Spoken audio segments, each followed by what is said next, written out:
भगवान वासुदेव श्री कृष्ण की जय। ओम नमो भगवते वासुदेवाय। ओम नमो भगवते वासुदेवाय। श्री कृष्ण गोविंद हरे मुरारी, हे नाथ नारायण वासुदेवाय।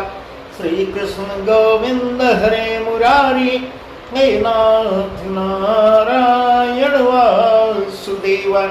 राधे कृष्ण राधे कृष्ण राधे कृष्ण राधे कृष्ण। द्वारकानाथ की जय, केशव की जय, माधव की जय, राधा रानी की जय। श्री सुखदेव जी राजा परीक्षित को भागवत कथा सुना रहे हैं, वही प्रसंग हम आपको सुना रहे हैं। तब आज का प्रसंग है, वेद जो है नारायण परमेश्वर की स्तुति करते हैं, वही प्रसंग सुना रहे हैं। इस प्रकार सुखदेव जी कह रहे हैं, हे राजन, श्री कृष्ण जी के इस प्रकार हर के आने का समाचार पाके दोनों पर जैसे बैठते हैं। एक समय की बात है, जिस दिशा में प्रभु नारद आदि सभी ऋषियों से मिलने के बाद सब ऋषि अपने अपने घर जाते हैं और प्रभु वहां जाते हैं जहां उनका दो भक्त उनके दर्शन के लिए व्याकुल थे।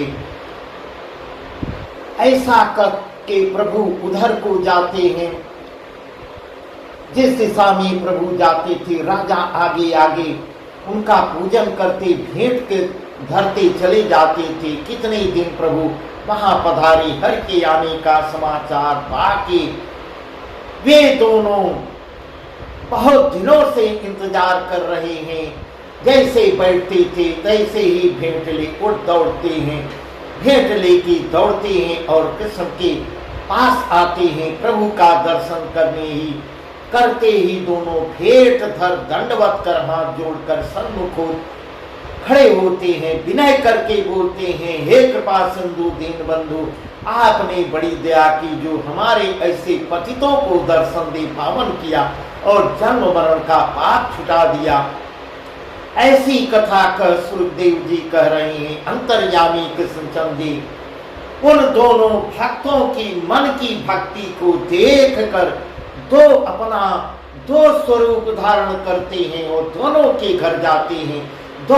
घर जाते हैं। उन्होंने मन मानता सब राव चाव किया और हर के कई दिन वहां रुकते हैं, विश्राम करते हैं, बहुत सुख पाते हैं। प्रभु उनके मन का मनोरथ पूरा कर ज्ञान दे। जब द्वारकापुरी को चले हैं तब ऋषि मुनि रास्ते में से विदा हुए और हर द्वारका में जा विराजते हैं। ऐसी कथा जब सुखदेव जी राजा परीक्षित को सुना रहे हैं, तब राजा ने पूछा, परीक्षित जी पूछ रहे हैं, हे ऋषिवर, आप जो अभी कथा सुनाए, आगे कहे कि वेद ने परमेश्वर की स्तुति की, सो निर्गुण ब्रह्म की स्तुति वेद ने क्यों की, हमको विस्तार से समझा के बताइए। यह मुझसे समझा कर जो मेरे मन में बहुत भ्रम पैदा हो रहा है, संदेह हो रहा है। श्री कर सुखदेव जी कह रहे हैं, हे राजन, ध्यान लगा के सुनिए, जिससे बुद्धि मन इंद्रिय प्राण धर्म काम मोक्ष को बनाया, सो प्रभु सदा निर्गुण रहता है, पर जब ब्रह्मांड की रचना करता है तब वह सगुण रूप धारण हो जाता है। इसमें निर्गुण सगुण वही एक ईश्वर है, एक ही ईश्वर है जो दोनों रूप में रहता है, सगुण में भी रहता है, निर्गुण में रहता है। ऐसी कथा सुखदेव जी कह रहे हैं। तब राजन, जो तुमने प्रश्न किया वह प्रश्न एक समय ऐसे सुखदेव जी कह रहे हैं, जो राजन आप इस समय प्रश्न कर रहे हो, एक समय नारद जी ने नारायण से प्रश्न किया था। तब परीक्षित जी कह रहे हैं, हे राजन, हे ऋषिवर, यह प्रसंग मुझको और विस्तार से समझा कर कहिए, जो मेरे मन का संदेह भ्रम नष्ट हो जाए तब सुखदेव जी कह रहे हैं, राजा सतयुग में एक समय नारद जी ने सत्यलोक में जहां नारायण अनेक मुनियों के संग बैठे तप करते थे, इस प्रकार ऐसा वर्णन कर रहे हैं। नर नारायण अनेक मुनियों के साथ बैठ के तपस्या कर रहे थे। अब तब पूछा कि महाराज निराकार ब्रह्म की स्तुति वेद किस भांति से करते हैं, सो समझा कर कहिए। तब नारायण कहते हैं, हे नारद सुनो, जो संदेश तूने मुझसे पूछा है, जो मुझसे पूछा, यही संदेश एक समय जनलोक में जहां सनकादिक ऋषि बैठे तप करते थे वहां हुआ था। तब नारद जी और आतुर हो जाते हैं। नारद बोलते हैं, महाराज मैं भी तो वहीं रहता हूँ, जो यह प्रसंग चलता तो मैं भी सुनता। नर नारायण ने कहा, नारद जी जब तुम श्वेत द्वीप में भगवान के दर्शन करने को गए थे तभी यह प्रसंग चलाया गया था, इससे तुम वंचित रह गए, तुम नहीं सुन पाए।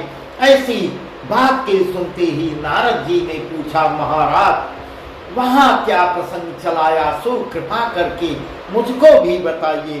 तब नारायण जी कह रहे हैं कि नारद ध्यान लगा के सुनो। जब मुनियों ने यह प्रश्न किया तब सनंदन मुनि कहने लगे कि सुनो, जिस समय महाप्रलय हो 14 ब्रह्मांड जलामय हो जाते हैं, उस समय पूर्ण ब्रह्म अकेले सोते हैं। जब भगवान को सृष्टि करने की इच्छा होती है तब उनके श्वास से वेद निकल हाथ जोड़ स्तुति करते हैं, ऐसे कि जैसे कोई राजा अपने स्थान पर सोता है और बंदी जन भोर ही उसके राजा के यश गान का वर्णन करने लगते हैं और उसको जगाने के लिए उसके गुणगान गाते हैं, इसलिए कि चैतन्य वो शीघ्र कार्य शुरू कर दे। इस प्रकार भी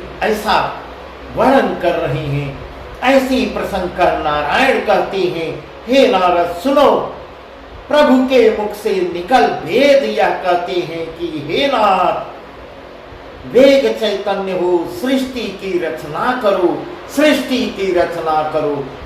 तब ऐसा वर्णन कर रहे हैं नारायण कि प्रभु के मुख से वेद कहते हैं कि हे नाथ वेग चैतन्य हो, सृष्टि की रचना करो, सृष्टि की रचना करो और जीवों के मन से अपनी माया को दूर करो, क्योंकि वे तुम्हारे रूप को क्या पहचाने, माया तुम्हारी प्रबल है। इस प्रकार वेद कह रहे हैं कि नारायण की माया प्रबल है, वह सब जीवों को अज्ञान कर रखती है, माया के कारण सब भूलते भटकते रहते हैं, कोई आपको जान नहीं पाता। जो उससे छूटे तो जीव को तुम्हारे समझाने का ज्ञान हो।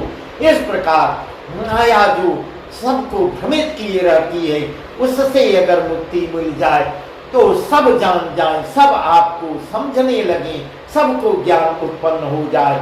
हे नाथ तुम बिन इसे कोई बस नहीं कर सकता, जिनके हृदय में ज्ञान रूप हो तुम विराजमान हो, सो ही इस माया को जीतता है। इस प्रकार ऐसा कह रहे हैं, वेद लोग कह रहे हैं कि जिस पे आपकी कृपा होती है, जिसके हृदय में आपका वास होता है, वही आपको जान पाता है, वरना माया जो है जानने नहीं देती। नहीं तो किसकी सामर्थ्य जो माया की हाथ से बच जाएगा। तुम सबके करता हो, सब जीव तुम्ही से उत्पन्न है, तुम्ही में समाते हैं, ऐसे कि जैसे पृथ्वी से अनेक वस्तु हो पृथ्वी में मिल जाती है। इस प्रकार ऐसा उदाहरण दे के समझाते हैं, जैसे पृथ्वी पर उत्पन्न सभी चीज पृथ्वी में ही मिल जाती है। कोई किसी देवता का पूजन स्तुति करे पर तुम्हारी पूजा स्तुति होती है। आपके अनेक रूप हैं और ज्ञान कर देखिए तो कोई कुछ नहीं, जिधर देखिए तिधर तुम्ही दृष्टि आते हो। इस प्रकार ऐसा भेद कह रहे हैं। हरि व्यापक सर्वत्र समाना, हरि व्यापक सर्वत्र समाना। हे प्रभु, हर जगह आप विराजमान हैं, तुम्हारी माया परंपार है। यही सब रज तम तीन स्वरूप धारण कर सृष्टि को उपजाओ, पालन व नाश उपजा के पालन व नाश करती है। इसका भेद न किसी ने पाया है और न कोई पाएगा, ऐसा वेद कह रहे हैं। इससे जीव को उचित यही है कि सब वासना छोड़कर तुम्हारा ही ध्यान करे, इसी में उसका कल्याण है। इस प्रकार सुखदेव जी कह रहे हैं, हे राजन, इतना प्रसंग सुनाते हैं नारायण ने। कहा कि हे नारद, सनकादिक मुनियों ने वेद की विधि से सनंदन मुनि की पूजा की और यह कथा कह श्री सुखदेव जी कह रहे हैं, हे राजन, यह नर नारायण नारद संवाद जो कोई सुनेगा, ऐसा कह रहे हैं सुखदेव जी, यह नर नारायण संवाद जो कोई सुनेगा निसंदेह भक्ति को पा जाएगा, भक्ति को पा जाएगा और मुक्त भी हो जाएगा, ऐसा सुखदेव जी कह रहे हैं। इस कथा को अवश्य सुनना चाहिए। इसके सुनने से सारे पाप नष्ट हो जाते हैं।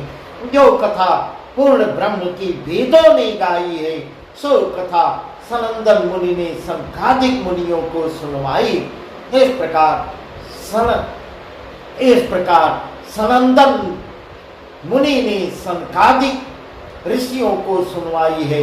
कथा नर नारायण ने नारद को सुनाई। इस कथा को जो जन सुने सुनावेगा, सो मन मांगता फल पावेगा, मन मांगा मन इच्छित फल पाएगा, ऐसा सुखदेव जी कह रहे हैं।